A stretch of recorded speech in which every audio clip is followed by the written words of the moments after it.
Renouveau télé jabarani filɛbagaw Mali kɔnɔ Mali kɔ kan aw mana kɛ jɛ fan fan ka foli bɛ aw bɛɛ an b'a fɔ ko aw bisimila ka jamukan kɛnɛ kan lɛkɛsɛ bi ye juillet kalo tile 7 san 2024 an ka jamukan lɛkɛsɛ ni anw dun kan ladara ko la an bɛ ɲɔgɔn sɔrɔ nin kɛnɛ kɔnɔ tɛnɛ tarata araba alamisa fo ka taa se juma ma nɛgɛ kaɲɛ 20 tana mana gosi ka ban o ye anw dun kan ye ladara ko la a bɛ daminɛ ni don kibaru ye kunnafoni kumaba ni a misɛnman ko taga di aw ma bamanankan cɛ ɲina faamu aw ka se ka o sɔrɔ ni an tɛmɛna ka bɔ an bɛ don jamukan tago filanan kɔnɔ ni o ye mɛntigila ye invité du jour do ma wele ani ale bɛ sɔrɔ ka ɲɔgɔn lasɔrɔ ni anw ka baara tagabolo ye minnu bɛ ka lajɛ nin waati la Mali kɔnɔ Mali kɔ kan aw mana kɛ lahala fɛn fɛn la su in na an b'a fɔ aw ye ko aw bisimila ko kura wa aw dan ka na aw ka jamu kɛnɛ kan lɛkɛsɛ an bɛ boli ka taa ka na ni k'an ka balimamuso nka bi kɔni a suguya dɔnnenba tɛ an n'ale bisimila an ka kɛnɛ kɔnɔ a ka mɛn sɔɔni.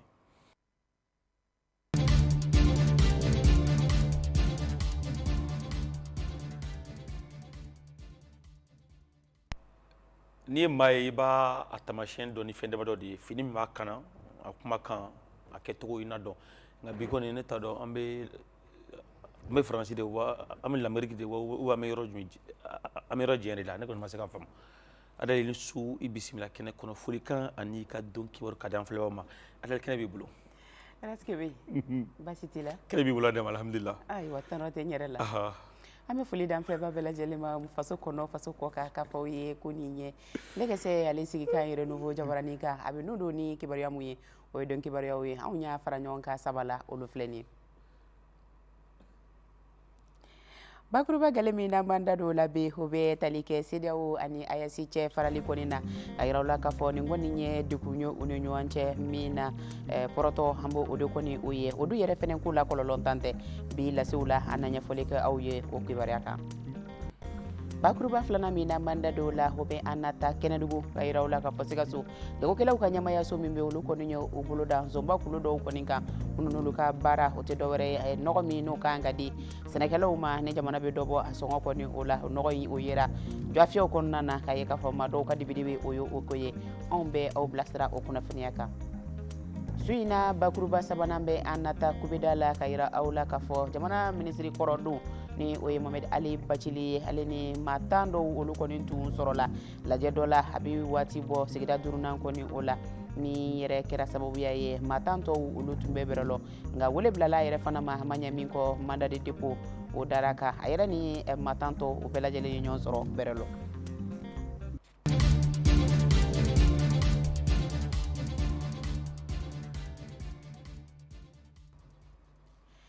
Ninnu de ye an ka kumabaw ye ni Ala sɔnna ma an bɛ misɛman caman o fara nin kan walasa kunnasiri min bɛ aw la o ka se ka kɔdon o la an b'a fɔ aw ye ka aw dangana kabi baro o nun don i n'a fɔ kumabaw la an y'a yira aw la cogo min na CEDEAO jɛkulu ni o ye CEDEAO jamana ɲɛmaaw ye ka fara min bɛ tali kɛ jamana 3 min farala ɲɔgɔn kan Sahel ko la n'o ye EAC jamana ɲɛmaaw ye olu ye dɔgɔkun tɛmɛnba kɔni o sɔrɔ lasigi la nka ni nun donna ni sibiri ye sibiri min na EAC jamana ɲɛmaaw olu kɔni tun bɛ ɲamɛ ni ka u ka lajɛ tako fɔlɔ kɔni o boloda a y'a sɔrɔ min ye degun dɔ bɛ yen kaba sabu ninnu jɛkulu 3 u y'a yira k'a fɔ olu ni CEDEAO kɔni tɛ bilen o tɛ bilen min ni o kɛra sababuya yɛrɛ ye kari tɛmɛnen na fɔcogo wɛrɛ la kunun ko ni juillet kalo in tile 7 la u ka se ka u ka kɛnɛ kɔni o sigi n'o ye CEDEAO jamana ɲɛmaaw olu ka kɛnɛ o fana sigira Nigeria faaba la Abuja ninnu kɔni ye hakilina dɔw kɔni olu ta ni kibaruyaw kan minnu yɛrɛ fɛnɛ kɔlɔlɔ tan tɛ jamana fila ninnu bɛɛ lajɛlen ka jɛkulu la n'o ye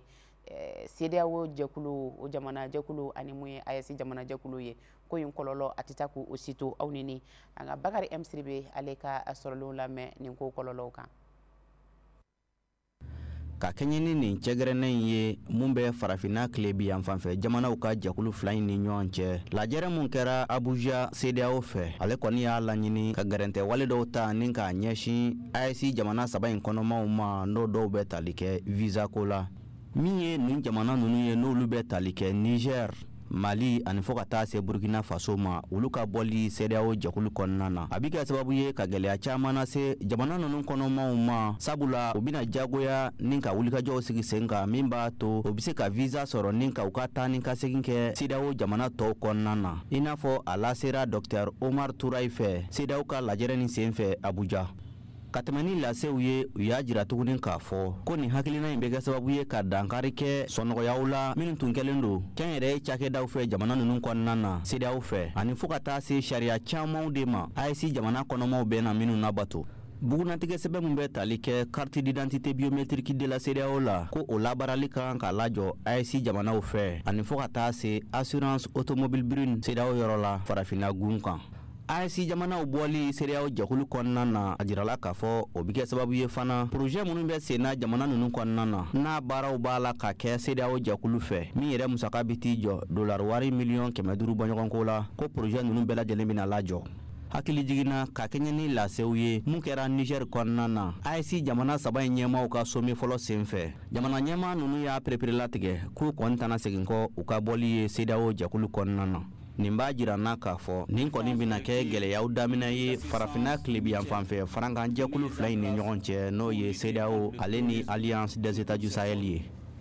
Contre la criminalité en bande organisée. Aflebo ametanyani kibaria mina medo ala hoye kubeda ko kumaye sabu obado kafo abi watini bo politiki mado ulu koni tunyera laje dola mununa umata ani kelen koni tundo mata habe sanga yere bo ulu tumbe berelonga mami ni bolo koni tundante ale kan folo otunyo Mohamed Ali Bachili wele blala ale ma brigade d'investigation judiciaire ma ulu ofe kabe do kun temba yere koni oma o koni kera sigida duruna o kubeda la amanya mi yere ko mandat de dépôt o dara ale yere fananka kabeni jalaki mununu o kembe ka akoni nomine anga Gabriel Keita ka sorolu na me Bachili ka mandat de dépôt ko kan kiri ministre koro n'ale yɛrɛ kɔni kuma se ka don kaso la ka sababuya kɛ a ka avocat ye ale kɔni sira garde à vue la weekend tɛmɛni ka tɛmɛ ni kunnafoniyaw ye a yirala k'a fɔ ko procureur général k'ale kɔni kun ti Mali kɔnɔna la k'o de kɛra sababu ye ka se ka Mohamed Ali Bachili ka kedi sumaya procureur général près la cour d'appel ale kɔni seginen kɔ ka bɔ a ka dugutaga la ale kɔni tari sara avocat ka jɛkuluba la ka yira k'a fɔ ko kiri min bɛna tigɛ k'a kɔni bɛ Mohamed Ali Bachili kun kan bari a yirala k'a fɔ u ka sariya gafe dɔw kɔnɔ min yɛrɛ bɛ tali kɛ avocat ka sariya la UEMOA kɔnɔna la ko avocat u ka baara kɔnɔna la u nɔ tɛ se ka minɛ o de hukumu kɔnɔna la Mohamed Ali Bachili ale kɔni sera ka minɛ ka taga n'a ye bi tɛnɛdon juillet kalo tile 8 san 2024 kɔnɔna la ka taga juge d'instruction dɔ ɲɛkɔrɔ min yɛrɛ y'a minɛ ka mandat de dépôt d'a kan i n'a fɔ a tɔɲɔgɔn tɔw minnu minɛna alamisadon juin kalo tile 19 ni k'u minɛ k'u bila mandat de dépôt la tɛnɛdon juin kalo tile 24 san 2024 kɔnɔna la tribunal de grande instance de la commune 5 du district de Bamako juge fɛ Mohamed Ali Bachili ale kɔni nɔ minɛlen don ka sababuya kɛ k'a ye dankari kɛ jamana sariyaw la. On bɛ taa ni waati na Sikasokaw olu fɛ yen nɔ an y'a jira aw la k'a fɔ Kɛnɛdugu dekun dɔ kɔni o sɔrɔla Joafiyɛ kɔnɔna na ni dekun in sɔrɔla maa dɔw kɔni olu ka yurukuyuruku o de fɛ nka maa minnu kɛra sababuya ye ka ni kunnafoniya o di jama ma o ye jagokɛlaw olu ka ɲɛmayaso min ni o bɛ Sikasokaw fɛ u ka wulikajɔ kɔni y'a dɔn k'a fɔ jamana bɛ nɔgɔ min kɔni o da nɔgɔya k'o di sɛnɛkɛlaw ma o nɔgɔ dɔw olu kɔni yɛlɛmana bɔrɔ wɛrɛw kɔnɔ ni ka olu ye Joafiyɛ la a bɛ taa min ɲɛ bɔrɔ 427 bɔɲɔngo la minnu ni olu kɔni bugunatigɛ la k'a dɔn k'a fɔ ni ye jamana ka nɔgɔ sɔngɔ nɔgɔw olu kɔni ye Adam Tangara a bɛ an bilasira ko in kɛra cogo di. Jamana kɛlen don ka dɔbɔ angɛrɛ min sɔngɔ la walasa sɛnɛkɛlaw ka se k'a san o suɛnbagaw kɔni bɔra ka yuruguyurugu koba dɔ kɛ Sikaso direction régionale du commerce de la consommation et de la concurrence kɔnɔna la walasa maa si kana sɔn min k'a fɔ k'u ye nin angɛrɛ ninnu suɛn u yɛlɛma ka bɔ u bɔrɔw kɔnɔ k'u kɛ bɔrɔ wɛrɛw kɔnɔ walasa u bɛ se k'a feere u yɛrɛ ye sugu kɔnɔna la cogo min na o kɛlen kɔ yan'u ka angɛrɛ bɔrɔ ninnu feere gouvernement ka prix la n'o ye 2800 ye u kun b'u ta bɔrɔ feere 5500 Sigaso, directeur régional du commerce, de la consommation et de la concurrence y'a yira k'a fɔ ko ni waleya in kɔni bɛ dankari sariya la. Sariya min n'a bɛ wele ko loi 0033 n'ale yɛrɛ votera san 2018 juin kalo tile 12 min yɛrɛ kɔnɔna la gouvernement ye angɛrɛ sɔngɔ jigin. Wa a y'a yira k'a fɔ ko maa o maa bɛ o sariya ninnu sɔsɔ k'olu bɛ ɲangi i n'a fɔ sariya y'a boloda cogo min na. Fɛn Sigaso gouverneur ye n'ale Kante Marie Claire Dambele ale ye nin waleya in kɔn ka tila ka yira k'a fɔ k'a tɛ bɛn cogoya si la wa a ye layidu ta ko maa minnu y'a kɛ k'u bɛ ɲangi sariya fɛ.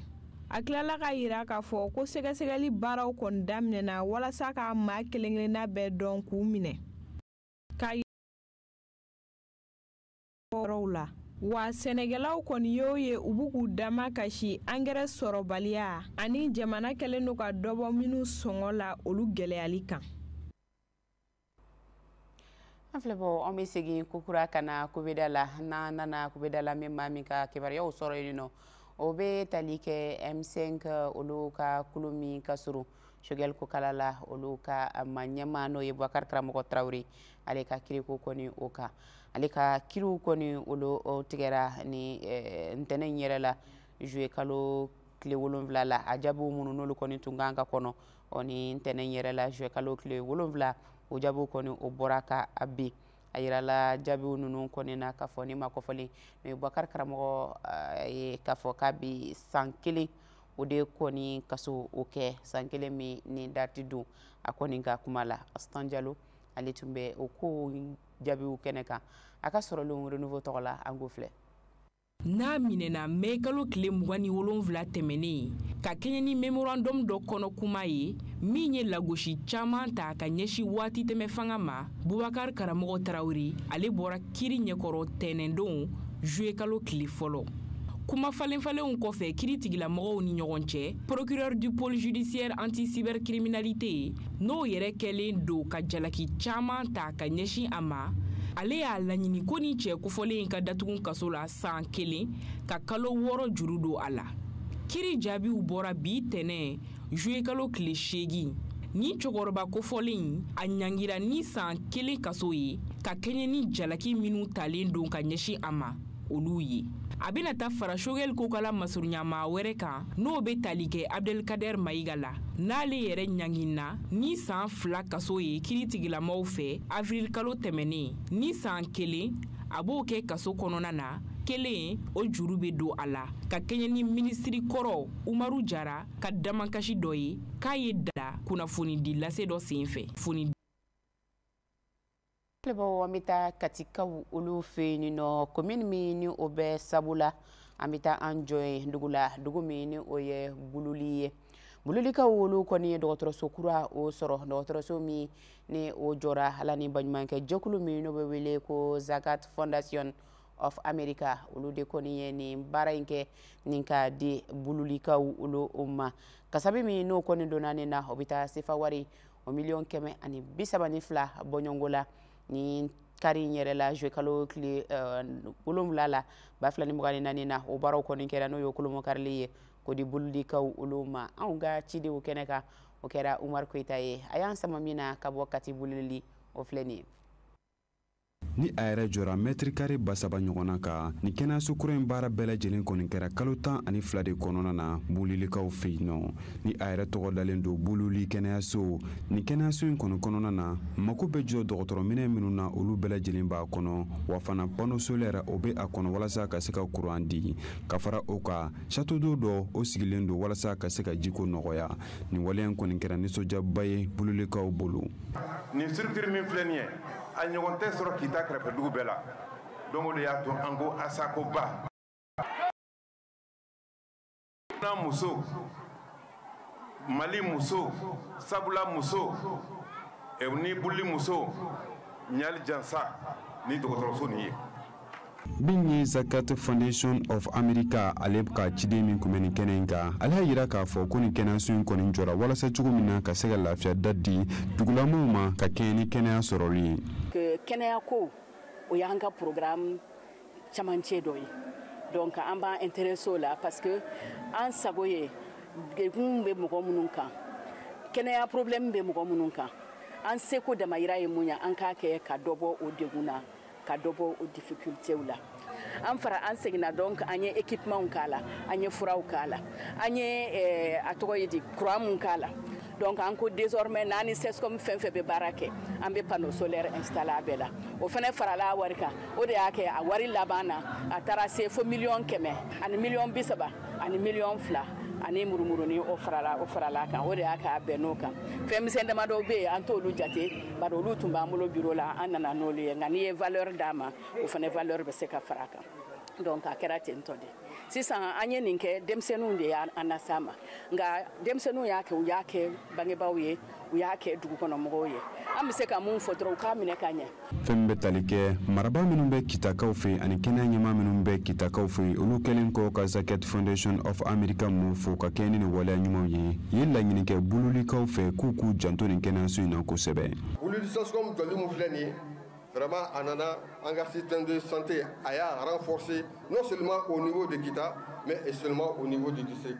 Il y a tout monté n'a pas fort qu'à tant que mouillé Zakat Foundation of America pour kosɛbɛ tante fulu mun na. Jɔra kun dɔ de kama o ye jumɛn de ye o ye kɛnɛya de pour que laɲini a ka sabati mun de kan ka kɛ il faudrait que anw kana anw ka dɔgɔtɔrɔso an ka fréquenter an kana dɔgɔtɔrɔso la nin baara ninnu okumu kɔnɔna na Zakat Foundation of America ale kɔni ye ambulance tricycle dɔ di bulu ni ale SESCOM ma wa fana min ye furaw ye ani kɛnɛya minɛnw o dira Balandugu ale kɛnɛyaso ma min kɔni taama kɛra ka yɔrɔ kura in lajɛ o kɛra baaraw kuncɛyɔrɔ la ka bɔ kati bolili an bɛna nin waati na Bamakɔ yanni nɔ an ka donnajigi yɔrɔ dɔ la ka bɛn sibiri tɛmɛnbaa yɛrɛ ma jouer kalo tile 6 la min ye Lions Club ye olu y'u ka kɛnɛ dɔ kɔni o sigi u ka ɲɛmakɔrɔw ani kura dontɔw ka se ka min ye jɔyɔrɔ kɔni olu falen olu ni ɲɔgɔn cɛ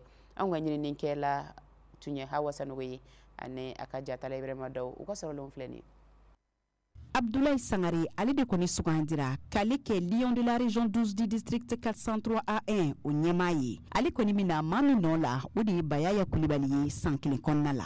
Ka kɛ ni gɛlɛya minnu bɛ an ka jamana kɔnɔna la, Abdoulaye Kulibali ale kɔni mina a ka mandat bila hukumu min kɔnɔna la o de ye ka jamaw fara ɲɔgɔn kan ale ni ka hakilisigi di a ɲɛmaaw ma ko laɲini minnu kan ka kɛ nin san in kɔnɔna la walasa u ka baaraw bɛ se ka ɲɛ cogoya min na ko a n'a baara ɲɔgɔnw na u se kɛ o laɲiniw sabatili la. Ne ka mandat in n y'a bila minɛn min kɔnɔ o ye a daminɛ ye fɔlɔ an ka région 12 Lyon k'u lakodɔn a ka dɔn u bɛ baara min na u bɛ baara min kɛ communauté service u bɛ kɛ baara min kɔnɔ u bɛ kɛ hutumu min kɔnɔ u bɛ ta an ka gouverneur la n'o tɔgɔ ko Simon Kabore a y'a yira k'a fɔ ale ni ɲɔgɔn ye min ye o ye liberté engagement service o fɛn saba in o k'an ka baara bɛɛ guider lionisme fɛn min don jagoyala fɛn tɛ a bɛ diya i ye de i bɛ na la c'est pas une secte mɔgɔw b'a fɔ cogo min na.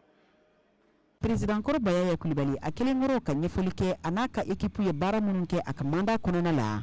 Ale mi ka foli kɛrɛnkɛrɛnnen kɛ ka ɲɛsin Lion Club bɛɛ lajɛlen ma ka sababuya kɛ u ka wulikajɔw an'u ka cɛsiri ka dɛmɛ ta ka ɲɛsin fantanw ma.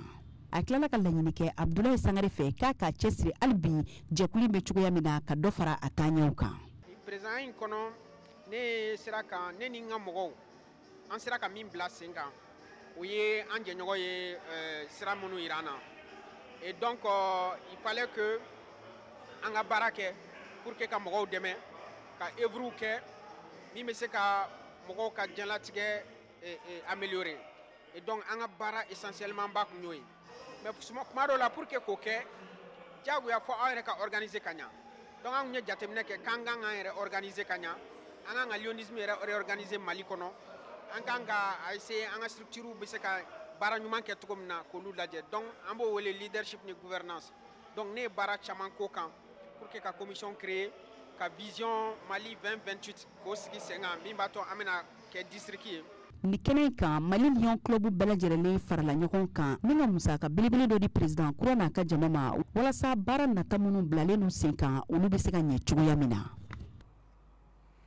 an filɛ bɔ an bɛ taa bafilabekaw olu fɛ yen nɔ ka yira u la k'a fɔ jeli denmisɛnnin dɔ ale kɔni taara ye dingɛ dɔ kɔni kɔnɔ a folofololen ka bɛn ni an cɛkɛɲɔgɔn studio tamani maaw ka fɔ ye nin kɔni ye jeli denmisɛnnin dɔ ye min n'a fɔra kɔni o yera dingɛ kolon dɔ kɔni o kɔnɔ ka bɛn juma tɛmɛnen yɛrɛ ma juillet kalo tile 5 la 2024 a kɛra yɔrɔ min na o ye Kɔnte la a birafara ye nin bɛ bafula bɛ o kɔni mara o dugu dɔ o ko fɔ maa kɔfɔlen yɛrɛ ale bɛ bɔ yɔrɔ min na o de ye Kɔnte la Sabusire ye nka a kɔni tun taara birafara ka bɛn n'a ye kɔɲɔ dɔ kɔni o tun bɛ yen nɔ an cɛkɛɲɔgɔnw ka ɲɛfɔli la ka bɛn ni kunnafoni jolen ni yɔrɔ kɔfɔlen na maa min ni ale kɔni fatulen ye a kɔni fure dɔnna ka bɛn alamisa de ma sabu a kun tununa su kelen ka kɔn alamisa o ɲɛ o dugusɛjɛ kɔni a taara a kɔni sɔrɔ dingɛ kolon dɔ kɔnɔ k'a sɔrɔ a kɔni kunkolo o kɔni gosilen don ni ka a da a ka moto o kɔfɛ pinɛ kɔni o kan nin kɛra a kɔni lakodɔn cogo ye nka ɲininiw bolodalen a yirala k'a fɔ siganama kelen bolodara o kan sibiri tɛmɛnen na gendarmerie min ni o kɔni bɛ ni yɔrɔ kɔfɔlen na olu ye siganama kelen boloda o kan nka u y'a yira k'a fɔ ɲininiw kɔni u bɛ sen na halisa min b'a to ko in a kɛbaw u bɛ dɔn ani a kɛko ayiwa ni kunnafoniya bamanankɛ o bɛ dansigi n b'a dɔn hali n'a bancogo o ma diya i ye depuis ne y'i bɛ ka kuma i fari falen dɔn ne y'a dɔn ko i bɛna ni fɛn de tuguni jata jarala k'ala n b'a fɔ ala ka hinɛ la ala ka o duwawu minɛ araba an bɛ ɲɔgɔn sɔrɔ yan awɔ an bɛ ɲɔgɔn sɔrɔ nka n bɛ n ta sara i bɛ ta sara a bɛ kɛ n taara Adɛli Jara i ka bɛn ni kun ye Adɛli Samakɛ ka kunnafoni di aw ma bamanankan cɛ ɲina an b'a bisigi k'a fɔ an b'a jigiya k'a fɔ ko faamu caman sɔrɔ ni kunnafoni ninnu na o b'a to an bɛ don jɛmukan tɔgɔ filanan kɔnɔ su in na ni o ye min tigi la invité du jour an ka don mabɔlen ale ye kɛnɛ sɔrɔ an bɛna bisimila sɔɔni sɔɔni a kan bɛn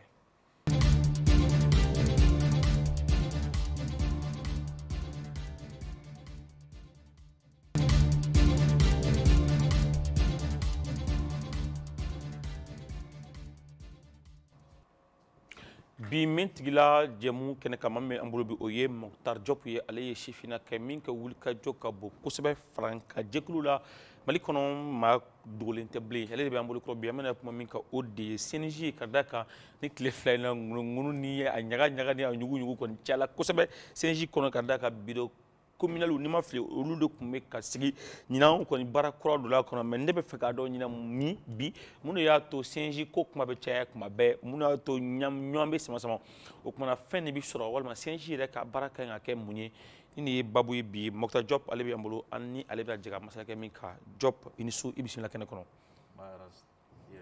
i ni ce i ka weleli la n b'i fo ni émission ninnu organiseli la parce que a b'a permet an yɛrɛ fɛnɛ min ye sifinw ye an bɛ kumada sɔrɔ jamana taabolow kan ani fɛn minnu bɛ an yɛrɛ jeunes kun kan an bɛ se ka exprimer cogo min na donc an b'i fo o la kosɛbɛ i nana o diyara n ye kosɛbɛ i nana kɛnɛ kɔnɔ o diyara n ye yanni an ka don babu yɛrɛ kɔnɔ na CNJ ye jɛkulu sugu jumɛn yɛrɛ ye fɔlɔ dɛ d'accord CNJ Conseil national de la jeunesse o ye jɛkulu ye Mali kɔnɔna la sifinw tɔgɔ la CNJ jɛkulu caman de fɛnɛ bɛ CNJ kɔnɔna la organisation de jeunes b'a la association b'a la fédération b'a la mouvement b'a la donc CNJ sigikun tɛ dɔwɛrɛ ye ka olu association n'o mouvement de jeunes minnu bɛ yen laɲiniw de b'u la u créera kun dɔw de kama objectifs de b'u la c'est pour pouvoir orienter ces associations et mouvements, les permettre d'être en phase avec la politique nationale jeune de l'État. Donc CNJ est orientation d'Ilari, association humaine. C'est aussi un instrument de plaidoyer. On va former un cours sur la association nous État fanfé, ani partenaires fanfé. Association nous, il y a une initiative ou la. U tɛ se ka wuli ka yɔrɔ min lasɔrɔ CNJ bɛ se ka kɛ u kumada ye walasa u kumakan bɛ se ka lawaleya walasa u ka laɲiniw bɛ se ka sabati donc voilà pourquoi CNJ bɛ ninnu bɛɛ fédéré pour que ka kɛ interface i n'a fɔ ka jɔ ni association ninnu ni État ani partenaires ni ɲɔgɔn cɛ pour que ka se k'u kumakanw lase donc de manière structurée CNJ ka baara kan ka boli olu fɛn ninnu de kan kosɛbɛ. Donc a bɛ n'a fɔ jɛkulu fɛn fɛn bɛ sifinnakaw tɔgɔ la o bɛɛ kan k'a yɛrɛ sɔrɔ CNJ ka mara kɔnɔna na wa? Ni kow b'a tacogoya la bɛɛ kan k'i yɛrɛ ye CNJ kɔnɔna la parce que n'i ka association créé la jeunes de kama ko initiative b'i la i bɛ fɛ ka jamana ka politique jeunesse orienté no sira mun kan i bɛ fɛ k'i inscrire o logique kɔnɔna la i kan k'i yɛrɛ ye CNJ kɔnɔna la.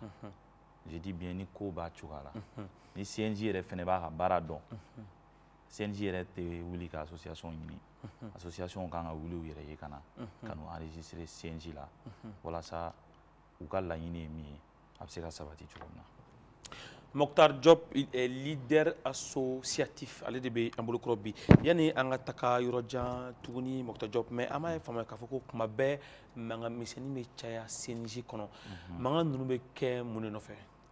Bon i yɛrɛ y'a fɔ cogo min na mankanw bɛ caya CNJ kɔnɔ n ka kuma yɛrɛ daminɛ na n y'o de fɔ n ko ni kow b'a cogoya la ji bɛɛ n'a bolisira don aujourd'hui n'i ye association fara ɲɔgɔn kan bɛɛ bɛ na n'i ka nafa sɔrɔ ɲini dɔ de ye a nafa bɛɛ tɛ wariko ye o a nafa ye de an créé la kun min kama an ka se k'a waleya que nous soyons actifs donc structuration de bɛ CNJ la wa mɔgɔ o mɔgɔ bɛ CNJ kɔnɔ a bɛɛ n'a nafa de don CNJ tɛ wari ɲini yɔrɔ ye fɔlɔ parce que i bɛ fɛn o fɔ ɲɔgɔn ye mais kɛlɛba in bɛ kɛ mun nɔfɛ? Voilà. I b'a sɔrɔ nafa wɛrɛ bɛ sɔrɔ CNJ la peut-être anw tɛ min kalama ni kɛlɛ bɛ bɔ a la fɛn caman bɛ bɔ a kɔnɔ sinon c'est avant tout du bénévolat. Donc a baara bɛ kɛ fu de? A baara bɛ kɛ fu de. Mɔgɔ tɛ yen k'i bɛ sara k'o ka CNJ baara kɛ o. Donc maa tɛ yen k'i bɛ sara? n m'a ye fɔlɔ a bɛ se ka kɛ a bɛ yen dɛ ne de t'a dɔn.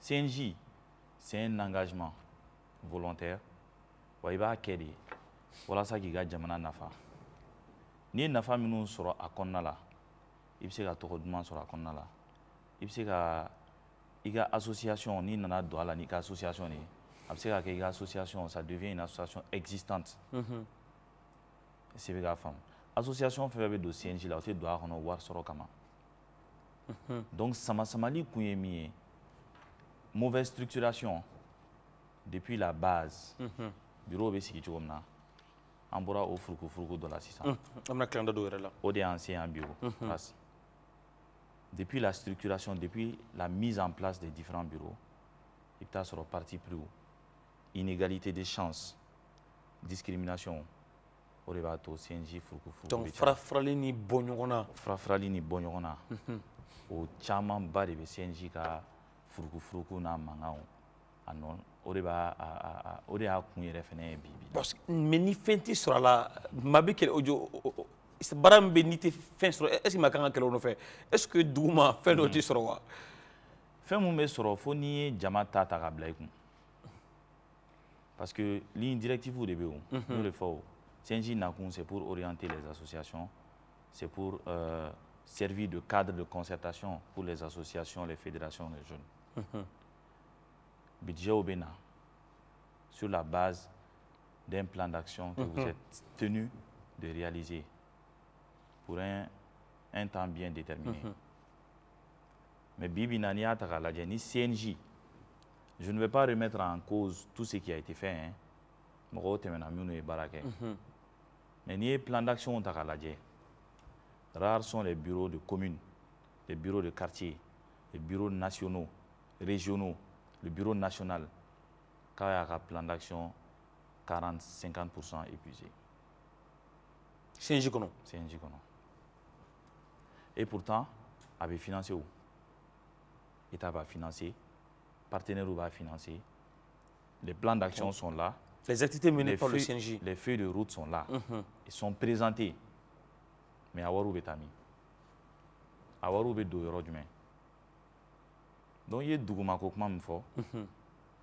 Il y a des gens qui font. Sinon, il y a des gens qui font. Il y a des CNJ qui vont voir ni CNJ qui va sortir. Ni ko ba keto la. Ni ko ba keto la. Mais le CNJ peut créer un cadre de concertation. Mimato association minomba konna la.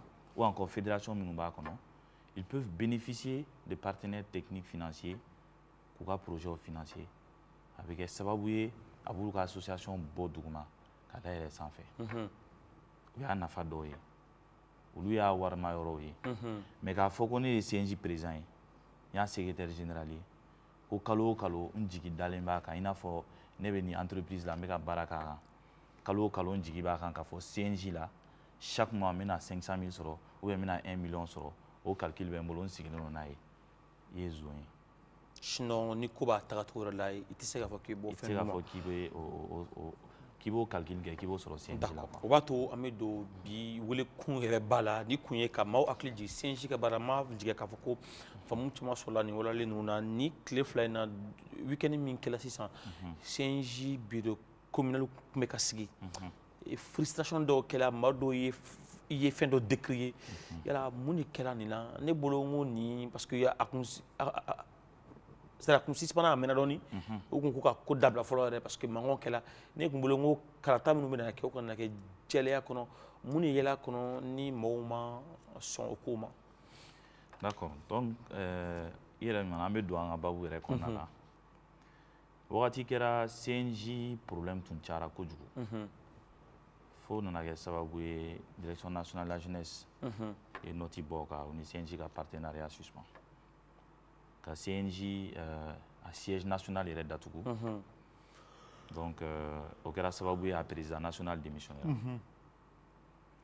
ni initiative taara ko fɛn dɔ man ɲi k'a kan ka dabila je pense que an b'a ɲini ka bɔ o kɔnɔ de ka na ni fɛn kura de ye parce que constat kɛra o nin fɛn in an bɛ min kɔnɔ a man ɲi il y a des problèmes a nana fɛn mun kama a tɛ k'o kɛ i n'a fɔ n y'a f'i ye cogo min na fédéraux t'u bɛ présenter association t'u yɛrɛ y'a kɔnɔ c'était devenu une gestion par un groupuscule d'hommes olu de b'a fɔ bɔ an bɛ taa nin orientation de fɛ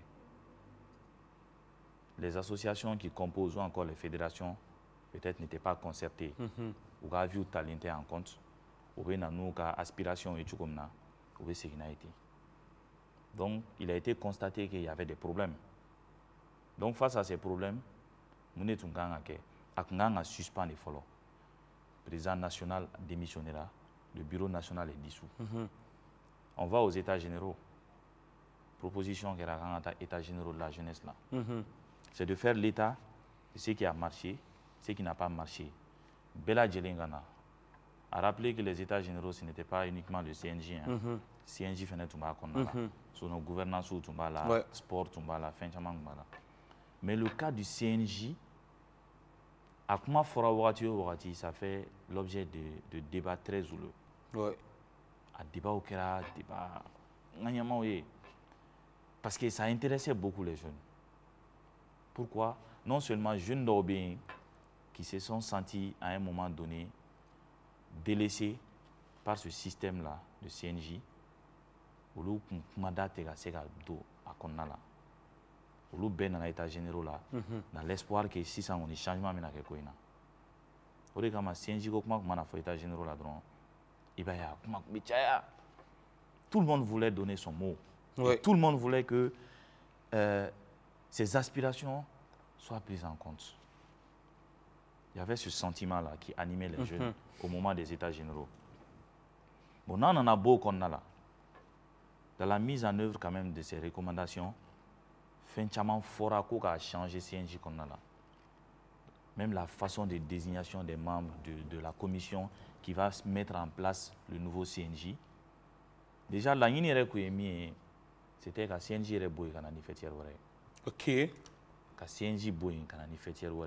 Parce qu'on s'est dit que ce CNJ là a fait plus de mal que de bien.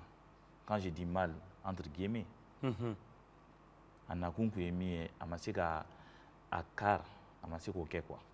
Donc c'était vraiment que CNJ était de bon, mais les gens ont plaidé. Moi-même personnellement, je n'étais pas d'accord avec ça. On pouvait garder le CNJ, mais la connotation vraie d'âme. Mais aujourd'hui, on se rend compte que ce projet-là qui nous a été vendu du CNJ, c'était très bien. Mais Mais peut-être que mɔgɔ minnu bɛ ka lawaleya olu de ma se a lawaleya cogo la. On a décrié beaucoup de choses, surtout au niveau communal. La mise en place des commissions, impartialité des commissions qui se font porte-étendard de candidats. C'est que là, il y a un problème. Donc, commission qui fera Madokan pour le Kananyamaya. Là, il y a un problème. Le cas commune 5, j'imagine que tu as entendu parler. Il y a mais bien sûr. Voilà pourquoi on est arrivé en bio. Et je te remercie beaucoup pour l'invitation. Ouais. Mais ce n'est pas qu'en commune 5. Là. Mais moi je pense qu'il est temps qu'il y ait un bois. Sinon, ce projet qui nous a été vendu, moi je pense que c'est la montagne qui a accouché d'une souris, quoi. Et aujourd'hui, la commission, je prends le cas seulement en commune 5, parce qu'à comment fera un point de presse où vous avez vu, la constitution a été faite de manière unilatérale. Au nom du bureau sortant. Bureau sortant, mais réunion qui a la commission en tant que commission qu'on dit là. Et les membres de la commission même qui se permettent de dire bon, en méga karsa candidature là amena quoi. Bon donc karsa de bena. Donc amena faut yoro tchama bureau parce que j'ai été interpellé par beaucoup de bureaux commune tchama ene wole ko bo senji beka sigita ore ato bien ikana parce que en kumbolo ko état général kela 600 bon en tumbulo senji kun tila kayoro datu abena wuli kurai moi je pensais que ni que lueur d'espoir pour la jeunesse malienne. C'est-à-dire que état général kera bureau national tira afra kangata yelema konnala mais c'est les mêmes personnes qui ont renouvelé mais particulièrement côté. C'est ça. Changement. Voilà. C'est les mêmes personnes qui ont renouvelé ce bureau encore. Mais les membres du bureau sortant, ils ont fait pression pour que la présidence du CNJ au niveau communal revienne obligatoirement à un membre du bureau sortant. C'est ce qui a créé tous les problèmes. Quand tu es membre du bureau sortant, peu importe ce que tu as comme bagage intellectuel, peu importe l'engagement que tu as, peu importe le poids de l'association que tu représentes, tu ne peux pas être candidat au poste de président du CNJ en commune. Soit disant que ni expérience ici là, il sait qu'on atteindront qu'à CNJ président. Mais moi, je suis gouverné.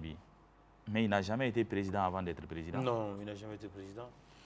Qui a déjà été ministre Mbébi, le ministre de la Jeunesse. Mais avec la Barakeo. Avec un bilan là en une année.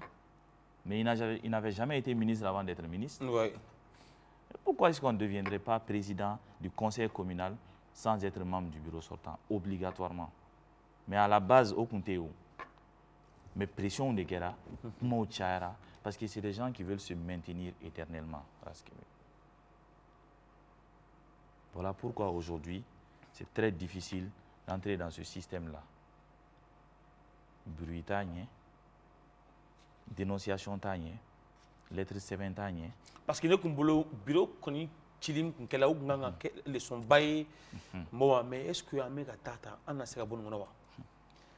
En bon mandi parce que déjà le processus mental infléni a un cours pour dénoncer, pour dire que le système Mimbe ici c'est fait pour fermer encore la porte pour que les jeunes Minoumbe Ferrado qui ont des ambitions pour les communes, qui ont des ambitions pour le Mali, qui ont des projets, qui ont des associations valables pour que vous pour exprimer.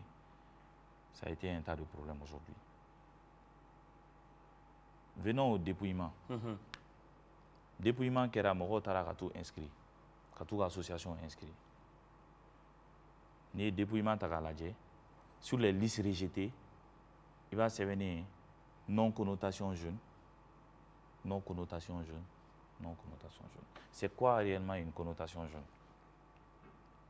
Une association créée en commune 5, créée par des jeunes de moins de 35 ans, de moins de 30 ans, qui évoluent en commune 5 et même dans tout le Mali, ou des projets au Quai, ou donner nos. Quelle commission a mis des associations présentes, des associations membres, donc ce sont tous des jeunes. Mais il y a la candidature rejetée parce que le nom ne porte pas jeunesse, quoi, en quelque sorte. Donc c'est une méconnaissance, n'est pas codé, quoi. Association des jeunes pour le développement de Baro Djigoroni. Donc, tant que jeune, c'est pas une association en connotation jeune. Plus de 40 dossiers rejetés. En commune 5. En commune 5. Je vais prendre un exemple. Hein. En fait, je ne veux pas peut-être citer des noms, mais je vais juste prendre des exemples. Convention et action pour le développement des Sabalougou, rejeté. Mais association pour le développement des femmes de Daurabougou, candidate présidente, acceptée. Association, convention et action pour le développement de Sabalougou. Pour le développement de Sabalougou a été rejeté, mais par contre... Association pour le développement des femmes de Daurabougou. Association pour le développement des femmes de Daurabougou a été acceptée. A été acceptée. Association de lutte contre la pauvreté a été acceptée. Association contre association de lutte contre la pauvreté a été acceptée. Mais jeune toléré. C'est vrai que la pauvreté aujourd'hui, ça touche les jeunes, mais ça ne touche pas que les jeunes. La question d'argent, la question de pauvreté. Mais quand on dit les femmes, c'est que jeunes, c'est que vieilles. Mais bien sûr. Les questions de femmes et d'enfants même sont traitées ailleurs. Nous avons un ministère de la promotion de la femme, de l'enfant et de la famille. Donc, détail qu'on a là, c'est pas bon, quoi. Oui. Comme je te l'ai dit, c'est un plaisir pour moi de toujours m'exprimer sur un plateau animé par ta personne. Mais peut-être que j'aurais voulu être là bien avant le samedi dernier. Oui. Pour décrire cette situation. Parce qu'il y avait des choses à dire. Mais l'engagement citoyen, l'engagement associatif aussi nous impose certaines réserves. Qu'on est Kodokera et passer à autre chose. C'est peut-être pour ça qu'on ne va peut-être pas tout dire. Mais ce qu'on peut dire aujourd'hui, mais mon est pour que un bon rapidement. Exactement. Mais c'est pour que bon là, c'est que le CNJ comprenne qu'il est là pour tous les jeunes. Peu importe que je sois élu président du CNJ ou que je sois élu à un poste de responsabilité du CNJ, que je comprenne que c'est pour tous les jeunes de la commune, c'est pour tous les jeunes du Mali, et que les associations, les fédérations, les mouvements de jeunes, je suis obligé, je suis même contraint à prendre en compte leurs aspirations. Ça c'est bon. Nambura ni konna la, namé do CNJ renouvellement phase wéré konna la. Donc il y a bureau bar masque folo. Il y a bureau bar masque. Il y a commune drone. Parce que dès qu'on va qu'on a tara bureau bar qu'on a tangoni. Est-ce que tu te connais? Ça va être très compliqué. C'est communal. Et il est très important que les responsables écoutent ce que les jeunes disent. Oui, c'est important. Nous, on a déposé plusieurs requêtes. Donc finalement, on va passer par les médias pour qu'on ait la main. Fin message à gérer. En lettre folloquée, décrire l'impartialité de la commission, la mise en place de la commission même, de façon unilatérale.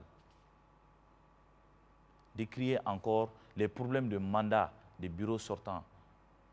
Il y a eu 3 listes dans certaines communes, comme en commune 5 par exemple. Bureau, l'ici ça va arriver. Donc c'est à eux de choisir où est Barakani Lissimi. Et pourtant, le président sortant là, qui donne les mandats aujourd'hui, où est Barakani Lissimi, au lycée sans faire lui, il était secrétaire général adjoint. Ça, c'était une liste depuis 2019. Malheureusement, on aurait bien voulu que c'est qu'à Koto ou Niafo, mais Wati Kona, Folikan, avec Maralaba de Kounia de Mono, en Kunche. On aura d'autres occasions pour nous exprimer. Mais Folie Bla Auma, on va dire que ce n'est pas le premier média qui me fait appel par rapport à cette situation. À continuer à Kabarafe. Vous, au moins, vous allez être on va dire, les porte-voix de ces jeunes-là qui ont envie de s'exprimer, qui ont encaissé des choses depuis plusieurs années, qui ont envie de le dire. Et je pense qu'avec la Baraminke, ça peut permettre à ces jeunes-là de s'exprimer. Donc, merci beaucoup pour cette opportunité. À la Merci également pour ces éclaircissements. Nous vous rappelons que nous avions comme invité aujourd'hui Mokhtar Diop. Il est leader associatif. Je répète encore, il n'était pas au nom du CNJ. Il était là en tant que leader associatif. Ani Alerek Megakumamin Kaode, CNJ, bureau nous renouvelle la COP. Waati laban kono ni angunu ni angaya ko chala ko sebe amma jiga ko foko famu chama sur la ni ala sona sini tratado ananyon sur le ka se jamu kono na d'ici là portez-vous bien à la cachoure.